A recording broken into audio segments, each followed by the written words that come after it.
Alright, Steve from the Redneck Garage. Well, I'm back from New York City and we had a great time, and I'm working on some videos from that, but there's just so much footage that I'm trying to get through it all. I want to go back and look at the last video I did about the Jeep, and here's what I had decided. I think what I'm going to do is just replace the frame. I've made a valiant effort to replace it, but truthfully the problem that I've run into is trying to weld on the backside of this frame. So that was super cool. I got on the internet and I searched around in car-parts.com, which is a bunch of junkyards and things, and I found one that was about 45 minutes away that had a frame, and they were asking $450 for it. So I called them up. They said the frame was in outstanding shape. They'd have to get it ready, and I said, well, I'm going to have to get a truck and do all this stuff. And he says, well, he goes, don't worry about it. We can deliver it if you want to pay $50. And I'm like, heck yeah. So he's bringing it by today, and we're going to take a look at what the frame looks like. I got the transmission dropped down. I got to figure out if that's going to loosen up to get the shifter off of it, and then it's pretty much clear. Take the drive shaft off the front to clean it up and paint it. And they got one wire going to the back that needs to be cleaned up.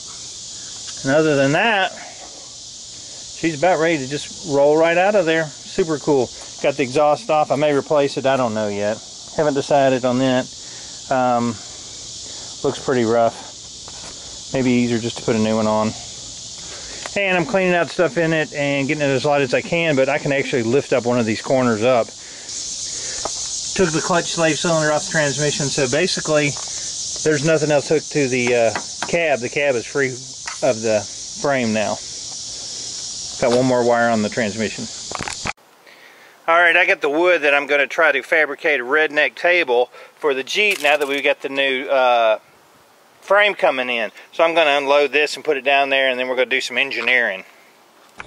No, I got the drive shaft off. I was putting in my electrostatic cleaning. And look at that nasty crap. I don't know what that is. That's gross.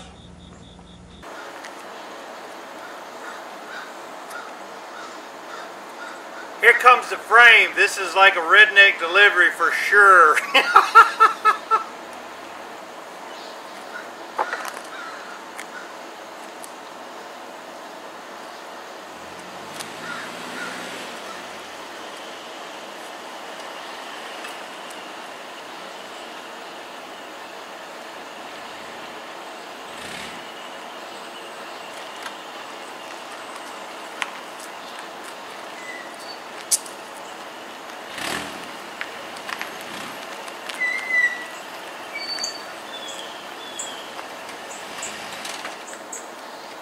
That's a hell of a delivery truck.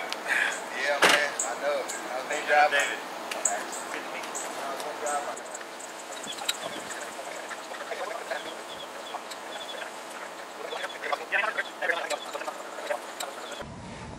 This is a mighty nice looking frame compared to the old one.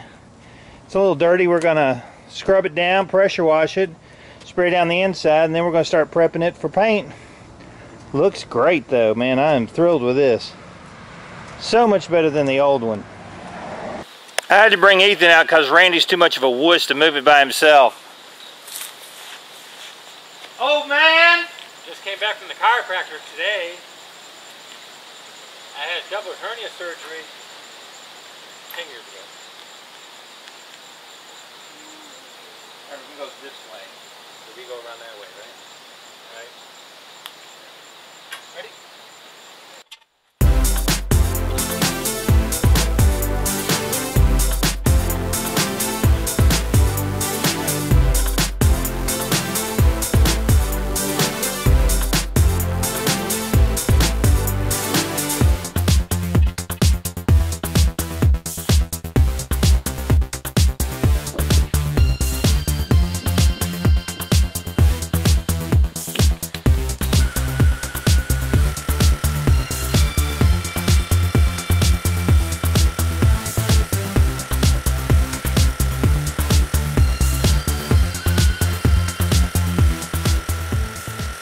Frame looks really nice. When I was washing out the inside, there was no rust, no dirt, no really anything. Super clean. It's just got a little bit of surface rust here and there I can hit with the wire wheel. We're going to use some Chassis Saver Black on it, and then we're going to use some bed liner coating, which is going to look super cool, and this frame is going to be like new. Now when you do the bed liner coating, you want to go ahead and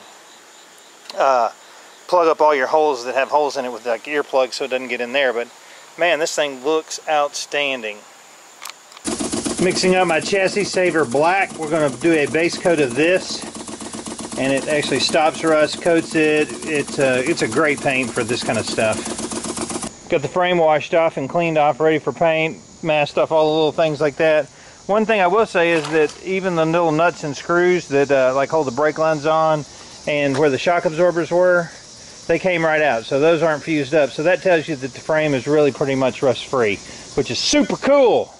So I'm going to put a base coat of the Chassis Saver on it, and then we're going to go back and put undercoating on it once I get everything coated with the Chassis Saver Black and it's cured out. So I got the coat of paint of the Chassis Saver Black on there, and it looks like a brand new frame, let me tell you.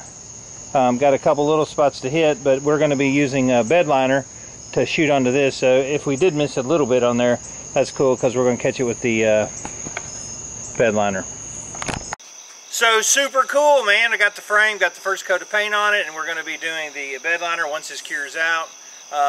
I know everybody's saying, I don't know why you did that in the first place, but you know what? This kind of started out as like, I'm going to do this little piece, and then I'm going to fix the back end piece, and then I noticed that the main rails were bad, and then I had to drop the transmission. So it was one thing after another, and by the time I looked at it, I had everything stinking off the Jeep, and all I really had to do is lift the cab up and take the frame out and put a new one underneath it. So that's where we're at. But I am super excited. This frame, when I washed it out in the middle, there was no dirt, no anything. So the next few videos are going to be prepping the frame. I'm going to be doing the Eastwood internal frame coating. That's going to be the next video, which will get some green stuff on the sides. And then when we do the bed liner, that'll cover that back up.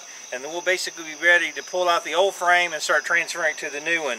Super cool. I'm glad to get back on the Jeep, but New York City was super cool. Get ready for those videos. I'm David from the Redneck Garage. Keep turning wrenches.